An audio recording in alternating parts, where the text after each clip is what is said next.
ერთმა მომწერა რომ ძალიან საინტერესოა ხო ბატონო დავით რომ სოფელ სასადილოში ვისადილოთ არ მივახშმოთ გააჩვენოს მე ხო მოგეთ ახლა წავედით აი ეს გაჩვენეთ სოდი თუ ამ სვეტზე რამე იცით დაგვიწერეთ კომენტარი გაუპატრონ ჩვენ მინდორში არ შემოღობილი არაფერი ტრასა ეკაც ანქანები დადიან დაგვიწერეთ თუ იცით ამის შესახებ რამე წერია რომ მე ინტერნეტში რაც მოვიძიე მაგდეგვარი ძალიან იშვიათია რომ რუსეთის იმპერიის ტერიტორიაზე შემორჩენილი ყოფილიყოს ესეთი ძეგლია რუსებისა თუ ჯანდაბისა არ აქვს მნიშვნელობა ჩვენი ისტორია და ჩვენ მიწაზე დგა ასე რომ საინტერესო რაღაცაა რა და მოკლედ თუ რამე იცით ამაზე დაგვიწერეთ ეხლა წავდით სასადილოში ვისადილოთ სასადილოსკენ მივიწევთ და ჩვენგან მარჯვნივ ეხლა უჯარმის ციხე გამოჩნდება იყო ეგ მეფეთა რეზიდენციაც საქართველოში ერთ-ერთი ძალიან მნიშვნელოვანი ციხე იყო რა. ამე ზემოთ კოშკია რა.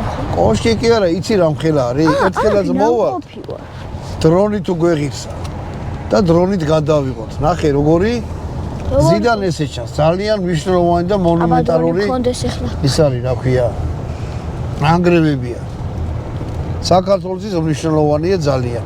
ეს ადგილი. ძალიან ადრე ვარ ნაყოფი. ეხლა გომბერისკენ მივდივართ, გადასასვლელისკენ და სასადილომდე უნდა მივახციოთ, რომ შიმშილთან დავიხოცოთ და უნდა გასადილოთ.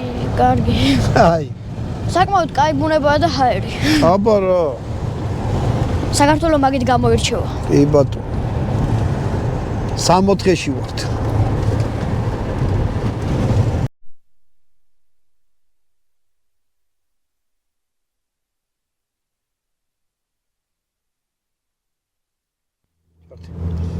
მოკლედ, მეგობრებო, საღამოვდება და სოფელ სასადილოში მოვედით.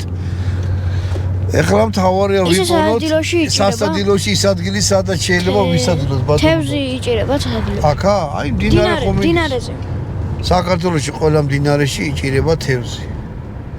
აი თიანეთისკენ მიდისო. აი მოვედით. სიონი, ხევს. იოსებიძეების დუქანში. აი ზე დაქვია. მოდი აბა დამბალხაჭო თუ ახლა ბატონო. მე არ გამესინჯავს. ვიკით, ვარც